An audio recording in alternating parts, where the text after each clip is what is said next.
नमस्कार, मी मधुरा. मराठी आणि हिंदू नवीन वर्ष आणि गुढीपाडव्याच्या तुम्हा सर्वांना खूप खूप खूप मनापासून शुभेच्छा. प्रत्येक क्षण आनंदाचा, सुखासमाधानाचा, समृद्धीचा आणि सर्वांसाठीच भरभराटीचा जावो. सगळ्यांना कायमच शुभेच्छा. तर तुम्हाला माहीत आहे, की गेले काही दिवस अनाउन्स करते, की काहीतरी नवीन आम्ही घेऊन येतोय या शुभ मुहूर्तावर आणि हाच तो दिवस आणि हीच ती वेळ. आम्ही खूप छान एक सीरीज सुरू करतोय, ज्याचं नाव आहे घरोघरी उद्योजक. आता याची सुरुवात जर तुम्ही मला विचाराल, तर 2015 मध्येच आम्ही केली होती. Facebookवर आपली खूप छान कम्युनिटी आहे, मधुराज रेसिपी म्हणून. तर तिथे त्या कम्युनिटीवर आपले जे स्टार्टअप्स आहेत, बिझनेस आहेत, त्यांना काय होतं, की सुरुवातीला एक मार्केटिंगसाठी छानसा प्लॅटफॉर्म मिळत नाही. तर त्यांना एक पाठिंबा मिळावा, एन्करेजमेंट मिळावी आणि एक हक्काचं व्यासपीठ मिळावं म्हणून याची सुरुवात केली होती आणि तिथे तुम्ही घर बसल्या तुमच्या बिझनेसचं, आयडियाचं प्रमोशन करू शकता. कम्युनिटीचे काही रूल्स आहेत, गाईडलाईन्स आहेत, ते फॉलो करून. तर हे प्रवाहाच्या विरुद्ध दिशेला जाऊन मी हे केलं होतं 2000 आणि अजूनही सुरू आहे. आणि हे करत असताना आम्ही कोणाकडून एकही पैसा चार्ज केलेला नाहीये. जनरली असे ग्रुप्स असतात तेव्हा जे कम्युनिटी जॉइन करतात त्यांना एक वार्षिक फी द्यावी लागते, फी भरावी लागते. पण आत्तापर्यंत 2015 ते 2026 जवळपास 11 वर्षांचा कालावधी आणि पुढच्या वर्षी 12 वर्ष होतील म्हणजे एक तप पूर्ण होईल. पण अतिशय शुद्ध आणि निर्मळ हेतूने हे सुरू केलं होतं आणि अजूनही सुरू आहे आणि अनेक लाखोहून अधिक व्यावसायिकांनी त्याचा फायदा घेतलेला आहे. त्याचा त्यांना फायदा झाला आहे. विशेष करून लॉकडाऊनमध्ये सगळ्यांना भरपूर बिझनेस या प्लॅटफॉर्ममार्फत मिळालेला आहे. आता हे नवीन करण्यामागचं हेतू काय आणि प्रयोजन काय हेही सांगते. मला असं स्वतःच्या बाबतीत कायमच मला असं वाटतं, की शून्य आणि माझं नातं खूप घट्ट आहे आणि खूप जवळचं आहे. आणि हा आता माझा या क्षेत्रामध्ये पण डिजिटल क्षेत्रामध्ये, समाज माध्यमांमध्ये जवळपास 18 वर्षांचा कालावधी झाला आहे. 2007 मध्ये ब्लॉग रायटिंगपासून सुरू केली होतं. आपले मराठमोळे पदार्थ या जागतिक व्यासपीठावर यावेत. 2009 मध्ये YouTubeवर पदार्पण केलं आणि तेव्हापासून याची कास काही मी सोडलेली नाही आणि आज तर कधीच सोडणार नाही. तर हाच हेतू अजूनही माझा कायम आहे आणि म्हणूनच भारतीय खाद्य संस्कृतीवर अभ्यास अविरत सुरू असतो. तो सुरूच राहील आणि PhD पण सुरू आहे. शून्याचा आपला विषय निघाला. तर पटकन सांगते शून्यापासून पूर्णत्वाकडे प्रवास का? आता आपली स्वप्न मोठी असतात आणि मोठीच असावी असं मला कायम वाटतं. म्हणजे लहानपण एक 100 स्क्वेअर फीटच्या घरामध्ये गेलं माझं. जेव्हा तुम्ही छोट्या खोलीत राहता, तेव्हा किमान एक स्वप्न असतं, की आपण मोठ्या घरात जावं, किमान 1 रूम किचनमध्ये आपला प्रवास व्हावा. पण पण झालं उलटं. 8वी मध्ये असताना आम्हाला जे आमचं राहतं घर आहे, ते देखील सोडावं लागलं. आणि तिथून पुढे मग आमची रवानगी जी झाली ती रवानगी नाही म्हणता येणार. एक उपोषण काइंड ऑफ होतं माझ्या वडिलांचं. तर ते अगदी आणि ते यशस्वी पण झाले. हेही तितकंच महत्त्वाचं आहे. कठीण काळ गेला काही वर्ष, पण यशस्वीरित्या ते पारही झालं. तर स्लॅब होता, बांधकाम चालू होतं. फक्त 4 स्लॅब पडले होते. 2 खांब होते. जेमतेम दोघांमध्ये 50 स्क्वेअर फूटचे अंतर असेल. कोबा, फरशी नाही. टॅप वॉटर जे आपण म्हणतो, वॉशरूम नाही, बाथरूम नाही, अशा काहीही बेसिक सुविधा पण नव्हत्या. तिथे आम्ही राहिलो आणि म्हणजे हा एक शून्याचा प्रवास. त्यानंतर मजल दर मजल करत वयाच्या 17व्या वर्षापासून नोकरी सुरू केली आणि एक नोकरीमधला जी स्वप्न बघितली ना, त्याचा टप्पा पार केला. अतिशय कष्ट घेतले हे करत असताना आणि एक टप्पा पार पडत गेले आणि मनासारखा हवा तसा जॉबही मिळाला आणि लग्न झालं. आता गंमत तुम्हाला सांगते. अ, लग्न झाल्यावर पण आपली वेगळी स्वप्न असतात. आपलं एक वेगळं भावविश्व निर्माण होतं. पण लग्न झाल्यानंतर अरेंज मॅरेज आहे त्यामुळे आधी फार काही अशा कल्पना नसतात. पण लग्न झाल्यावर लक्षात म्हणजे नवऱ्याने अर्थात शेअर केलं, की माझी आर्थिक स्थिती आता खूप नाजूक आहे. कारण मंगेशच्या डोक्यावर खूप मोठं कर्ज होतं. अ, त्यांच्या स्वतःच्या शिक्षणाचं कर्ज होतं, बहिणीच्या लग्नाचं कर्ज, तिच्या डिलिव्हरीचं कर्ज. आमचं लग्न पण कर्ज काढूनच त्यांनी पार पाडलं होतं आणि एकतर तुमच्याकडे 2च पर्याय असतात, की तुम्ही आहे त्याचा त्रागा करत बसा, कंप्लेन करा, हे असं का, तसं का, खोटं का बोलला आणि हे सगळं करा किंवा आहे त्यातून मार्ग काढा आणि पुढे जा. आणि तुम्हाला सांगते, आम्ही दोघंही कार्यरत होतो, वर्किंग होतो. आहे त्या परिस्थितीची जाणीव होती, की याच्यातून आता आपल्याला एकत्र बाहेर यायचं आहे, दोघांना मिळून. एकही तक्रारीचा सूर न लावता हा पुन्हा माझा शून्याकडे प्रवास आला होता. अ, जे काही सेव्हिंग होते ते मी माहेरचे सासरी नाही आणले कारण स्वतःवर विश्वास होता, की नाही इथून पुढे मी माझं तरुण वय आहे, जे काही आहे ते पुन्हा मला हे शून्यातून निर्माण करायचंय. पण नोकरी होती अर्थातच आणि हे शून्यातून नाही, हे तर आम्ही निगेटिव्हमध्ये सुरू केलं होतं. भरपूर कर्ज होतं आणि मग आम्ही घरामध्ये काहीच चैनीच्या वस्तू एकही खरेदी केली नाही. अ, ज्या काही लग्नासाठीच्या वस्तू लागतात, त्या मी आणि माझ्या वडिलांनी आम्ही मिळून गोळा केल्या होत्या, खरेदी केल्या होत्या. टीव्ही नव्हता, फ्रिज नव्हता, चैनीची एकही गोष्ट नव्हती. एकही सण मी साजरा केला नाही आणि कोणाकडून अपेक्षाही केली नाही, की त्यांनी माझं कौतुक करावं, माझे सण साजरे करावेत, असं कधीच अपेक्षा नाही ठेवली. आणि 6 महिन्यांच्या कालावधीत आम्ही पूर्ण कर्ज फेडलं. फक्त आम्ही घराचं भाडं, पेट्रोलला लागणारा खर्च आणि तेव्हा 1,000 ते 1,500त खूप व्यवस्थित किराणा किंवा वाणसामान यायचं आणि ₹500 एक्स्ट्रा असं ठेवायचो. 7,000-8,000त आम्ही घर चालवायचो आणि उरलेले मंगेश आय-टीमध्ये होते त्यामुळे त्यांना पगार चांगला होता. मीही कॉर्पोरेटमध्ये वर्किंगला होते त्यामुळे माझाही पगार चांगला होता. उरलेले जे काही पैसे असतील 45,000 ते 50,000 ते एकूण एक पैसा आलेला आम्ही लोकांचे कर्ज फेडलेले आहेत. हे झालं. आता अमेरिकेमध्ये गेले. तिथेही मनासारखा जॉब होता. इनफॅक्ट सुपर से भी ऊपर असं आपण म्हणतो. स्टेट बँक ऑफ इंडियामध्ये नोकरीला होते. आणि यापेक्षा वेगळं आणखी काय आपण अपेक्षा करणार असं म्हणतो. पण 9 to 6 जॉब रुटीन आणि ते सगळं कुठे ना कुठे वयाच्या खूप लवकर म्हणजे 17व्या वर्षापासून सुरू केलं. 10 वर्षांचा तोवर कालावधी लोटला होता. तर मला असं कुठे ना कुठे वाटत होते, आता मला काहीतरी वेगळं करू देत, काहीतरी वेगळं मला करायचं आहे. आणि मग YouTubeला मी सुरुवात केली. म्हणजे हा पुन्हा माझा प्रवास शून्यातून सुरू झाला. नोकरी सोडली, जिथे मला खूप चांगला पगार मिळत होता. ती नोकरी सोडली आणि इथे YouTubeमध्ये पदार्पण केलं, जिथे मला माहिती होतं, की एकही पैसा नाहीये, एकही पैसा मिळणार नाही. आधी कधी मिळेल याची अपेक्षाही ठेवली नव्हती. फक्त हेतू शुद्ध होता, की नाही आपले मराठमोळे पदार्थ या जागतिक व्यासपीठावर आलेच पाहिजे आणि मग मधुराज रेसिपीची सुरुवात झाली. आता ही सुरुवात झाली 2009ला. 2011च्या दरम्यान मॉनिटायझेशन सुरू झालं, रेव्हेन्यू शेअरिंग सुरू झालं आणि त्यानंतर साधारण 2013ला म्हणजे आता आपण म्हणतो ना, की चला आता कुठे रांकेला लागलंय, आता कुठे छान होतंय, आता कुठे पैसा मिळायला लागलाय. तर 2013च्या दरम्यान जिओ इफेक्ट याला सुरुवात झाली आणि क्रिएटर इकोसिस्टम पुन्हा सगळी गडबडली. पुन्हा सगळं नव्याने सुरू करायचं, पुन्हा सगळं नव्याने शोध घ्यायचा.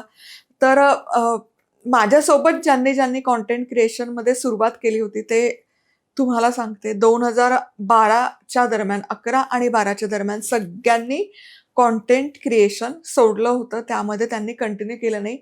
सलग इतके वर्ष कंटेंट क्रिएशनमध्ये मी एकटीच आहे आणि याचं कारणही खूप व्हॅलिड होतं. कारण या क्षेत्रामध्ये जितका वेळ आणि जितकी क्रिएटिव्हिटी द्यावी लागते त्या मानाने रिटर्न्स तितके मिळत नाही याची जाणीव सुरुवातीपासून आहे. आणि ती त्यांना होती कारण इथे काम करायचं त्याच्यापेक्षा डेफिनेटली खूप जास्त पैसे तुम्हाला अमेरिकेमध्ये नोकरीमध्ये डेफिनेटली मिळतात. जर तुम्हाला छान 10 वर्ष प्लस अनुभव असेल, तर जितकी कमाई तेव्हा आमची YouTubeवर होती, तितकीच आमची जर आम्ही फुल टाईम जॉब केला तर तिथेही होते. आणि दुसरी गोष्ट ते फार सिक्युअर असतं. तिथलं वर्क कल्चर फार वेगळं आहे. 9 to 5 5ला रिझाइन म्हणजे 5ला साइन ऑफ म्हणजे साइन ऑफ. 5ला तुम्ही काम बंद करू शकता आणि 5च्या पुढे जर थोडंही तुम्हाला थांबावं लागलं 5 मिनिट, 10 मिनिट, 15 मिनिटं, तर तुम्हाला त्या पूर्ण तासाचा दुपटीच्या रेटने ओव्हरटाईमही दिला जायचा.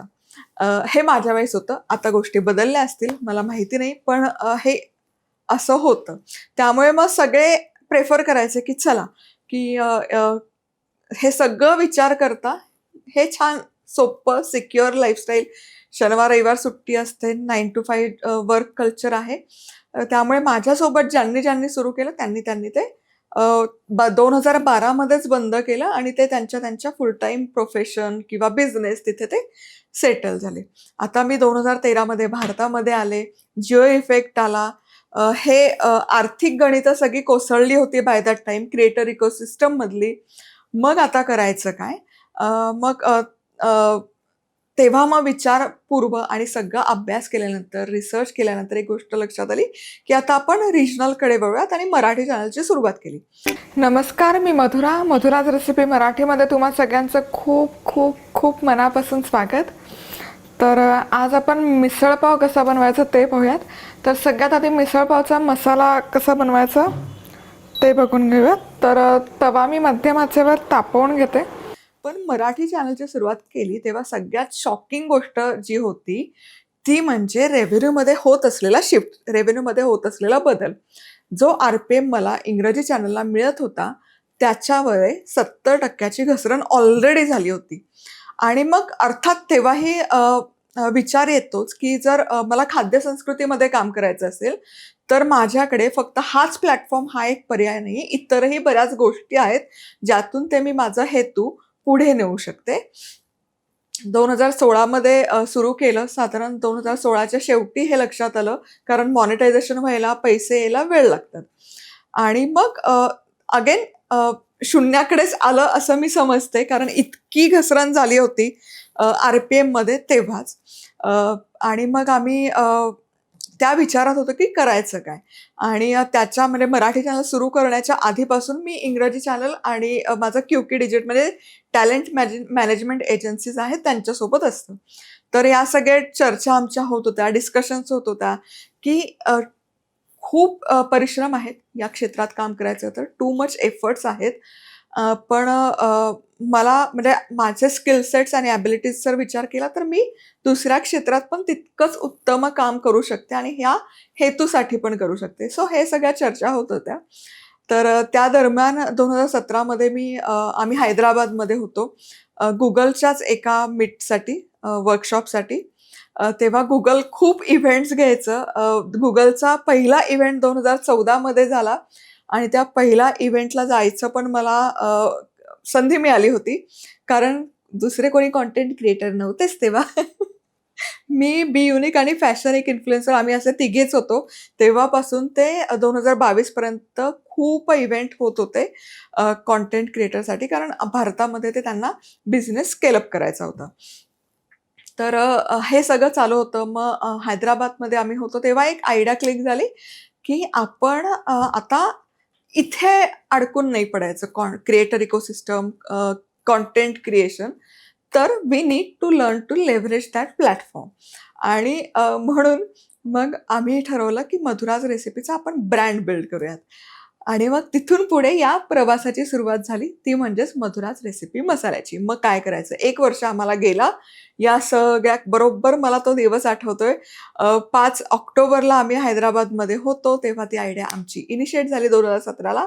आणि बहुतेक 19 का 20 ऑक्टोबरला आम्ही मसाले लॉन्च केले. म्हणजे पूर्ण 1 वर्षांचा कालावधी आम्हाला रिसर्च, मार्केटिंग कॅम्पेन्स काय करायचं, प्री लॉन्च कसं करायचं, काय केलं तर चालेल, काय केलं तर नाही चालेल. कारण हा जो माझा प्रवास आहे याच्यामध्ये रेफरन्स पॉईंट्स आम्हाला कधीच नव्हते. जेव्हा 2009ला सुरू केलं तेव्हा गुगलवरही व्हिडिओ एडिट कसं करायचं ते नव्हतं, व्हिडिओ शूट कसं करायचं याची माहिती नव्हती.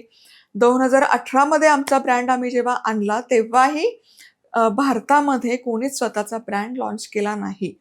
आणि मग प्री लॉन्चच्या आयडियाज, मार्केटिंगच्या आयडियाज या सगळ्यांवर काम करत करत 2019मध्ये 2018मध्ये मधुराज रेसिपीचे मसाले आपण आणले. मग बरीच पुस्तकंही आपण प्रकाशित केली आणि एकूण एक आपलं पुस्तक बेस्ट सेलर्समध्ये आहे.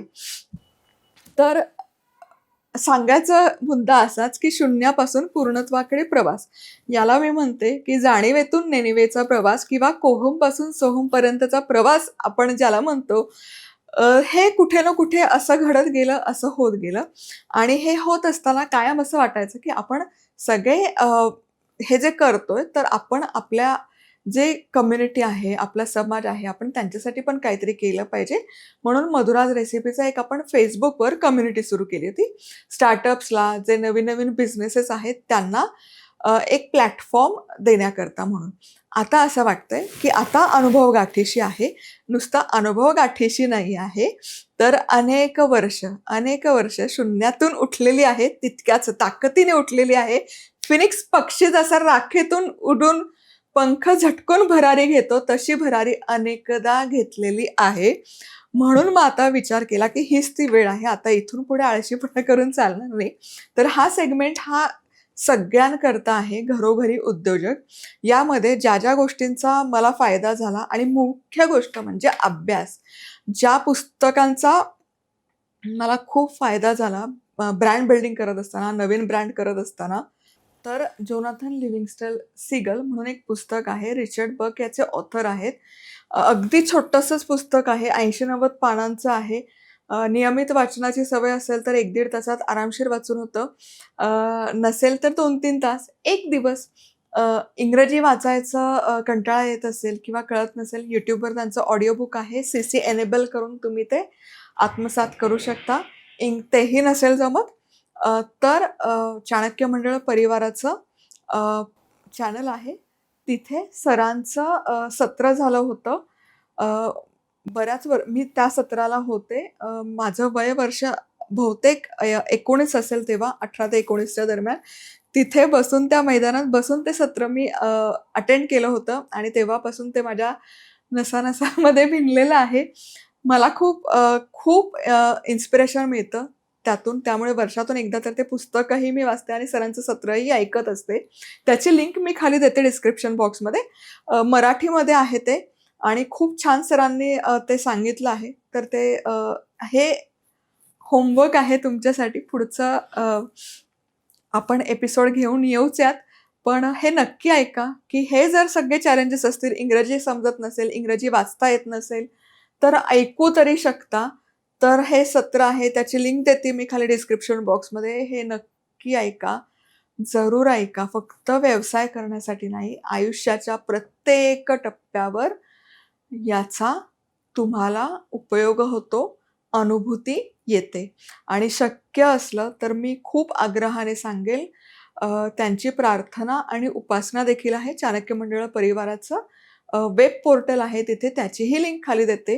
ती पण नियमित करायची जर तुम्ही सवय लावली, अंगी जर ते बाळगलं, तर तुम्ही फक्त घडत नाही, तर जे काही अनुभवातून मला आता एक गोष्टी लक्षात येत राहतात आयुष्याच्या या टप्प्यात आल्यावर, तर त्यांची जी प्रार्थना आहे, उपासना आहे, त्यातून तुम्ही घडता, तुम्हाला मार्ग मिळतात. आयुष्याच्या ज्या टप्प्यात तुम्हाला जे चॅलेंजेस असतील ना, समतोल राखून कुठलाच तुमचा विवेक न गमावता समतोल साधून तुम्हाला मार्ग मिळतात. आणि आता मला जे जाणवतं की हे फार लहान गोष्टी आहेत. मोक्षाकडे तुम्हाला घेऊन जायची ताकद या प्रार्थना आणि उपासनेत आहे. हे नक्की. त्यामुळे अगदी मनापासून विनंती आहे की आजचा दिवस खूप छान आहे. गुढीपाडवा आहे. तर आवर्जून या 2 गोष्टी तर तुम्ही प्रार्थना, उपासना हे तर अंगवळणी पाडूच शकता. नियमित तुमच्या एक दिनचर्येचा भाग असूच शकतो. कुठलीही चांगली गोष्ट करतो ना, त्याचं इन्स्टंट रिझल्ट कधी अपेक्षित करायचं नसतं. ते 2 मिनिट नूडल्स कधीच नसतं. पण एकदा का ते तुमच्या अंगात विचारांमध्ये भिनलं गेलं, की ते इतकं कमाल होतं. ते अनुभव असतो. तो ज्याचा त्याने अनुभवायचा असता. मी कितीही सांगितलं पण तुम्ही केलं नाही तर त्याचा काहीच फायदा नाही. त्यामुळे प्लीज विनंती आहे, आजचा दिवस छान आहे. प्रार्थना, उपासना त्यांनी म्हणून दाखवली आहे. त्याकरता लिहून पण दिलेली आहे आणि सिगलचा जो सत्र आहे तेही, त्याचीही लिंक मी खाली देते. चला तर मग पुन्हा एकदा तुम्हा सगळ्यांना खूप मनापासून शुभेच्छा आणि पुन्हा भेटूयात नवीन पुढच्या एपिसोडमध्ये. आणि काय आहे, कसं सुरू करायचं, हे सगळं गोष्टी एपिसोडिक सिरीजमध्ये आम्ही घेऊन येतोय. पुन्हा भेटूयात. तोवर खूप मनापासून शुभेच्छा. मस्त राहा, खुश राहा, आनंदी राहा आणि सगळ्यात महत्त्वाचं खात राहा.